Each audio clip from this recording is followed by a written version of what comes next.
Saudari dan saudara yang terkasih di dalam Tuhan Yesus, marilah kita berdoa. Doa yang diajarkan oleh Tuhan Yesus sendiri. Dalam nama Bapa dan Putra dan Roh Kudus. Amin. Bapa kami yang ada di surga, dimuliakanlah namamu. Datanglah kerajaanmu, dan jadilah kehendakmu di atas bumi seperti di dalam surga. Berilah kami rejeki pada hari ini, dan ampunilah kesalahan kami, seperti kami pun mengampuni yang bersalah kepada kami. Dan janganlah masukkan kami ke dalam pencobaan, tetapi bebaskanlah kami dari yang jahat. Ya Roh Kudus, hadirlah saat ini untuk memimpin dan membimbing kami dalam membaca firman Tuhan Yesus dan merenungkannya, sehingga kami dapat mengerti maknanya dan dapat kami laksanakan dalam hidup kami sehari-hari di tengah masyarakat kami. Pembacaan Injil Lukas bab 11 ayat 27 sampai dengan ayat 28. Berbahagialah ibu yang telah mengandung engkau.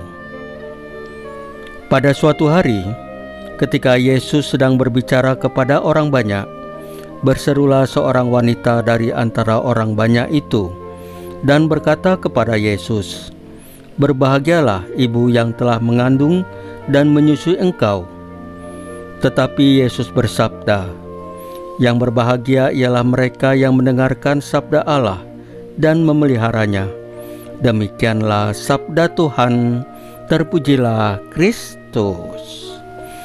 Bapak Ibu yang dikasihi Tuhan Yesus, kalau kita dengar Injil hari ini, ada seorang perempuan yang berseru kepada Yesus dan berkata, "Berbahagialah ibu yang telah mengandung engkau dan menyusui engkau." Perempuan ini sebenarnya ingin memuji Yesus dan sekaligus mengagumi Bunda Maria.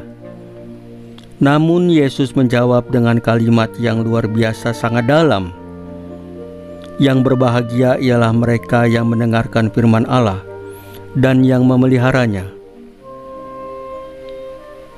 Di sini Yesus bukan sedang menolak pujian itu. Ia justru mau menegaskan makna kebahagiaan yang sejati, bahwa kebahagiaan itu bukan hanya soal hubungan lahiriah, tetapi soal kesetiaan hati kepada Allah. Bunda Maria memang menjadi ibu dari Yesus, tetapi yang membuat sungguh berbahagia adalah karena Bunda Maria mendengarkan firman Tuhan, percaya kepada Tuhan, dan setia melaksanakan firman itu dalam perbuatan. Maria tidak hanya mendengar, Maria menyimpan firman itu di dalam hatinya dan menghidupinya dalam setiap langkah. Sebagai orang beriman, kita pun dipanggil untuk melakukan hal yang sama.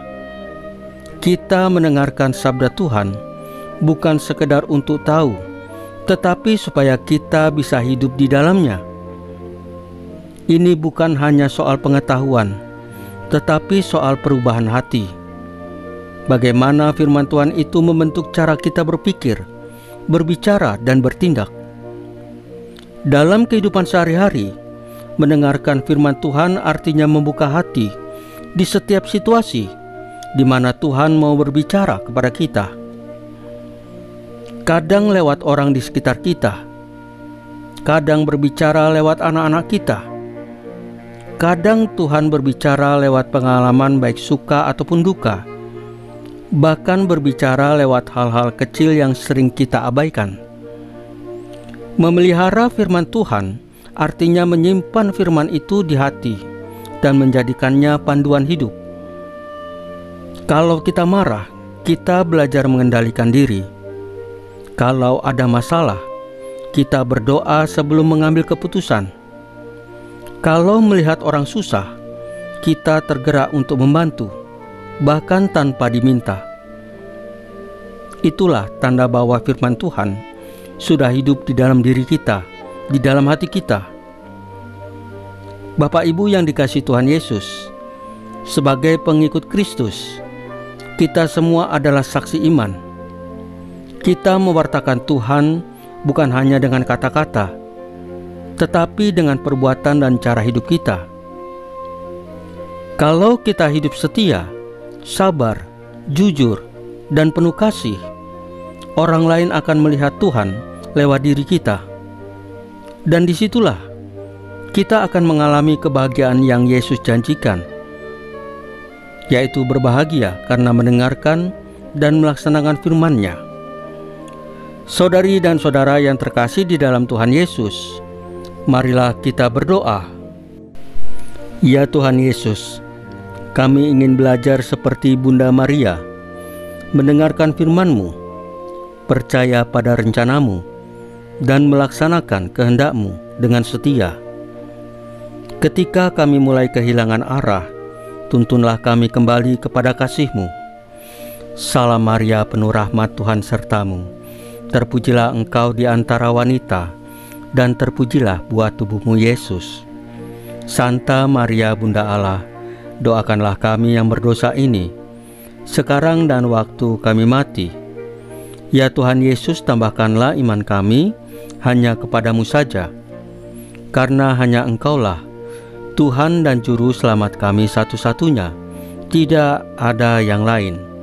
Dalam nama Bapa dan Putra dan Roh Kudus. Amin. Saudari dan saudara yang terkasih di dalam Tuhan Yesus, bacaan firman dan renungan hari ini sudah selesai. Tuhan Yesus memberkati kita semua.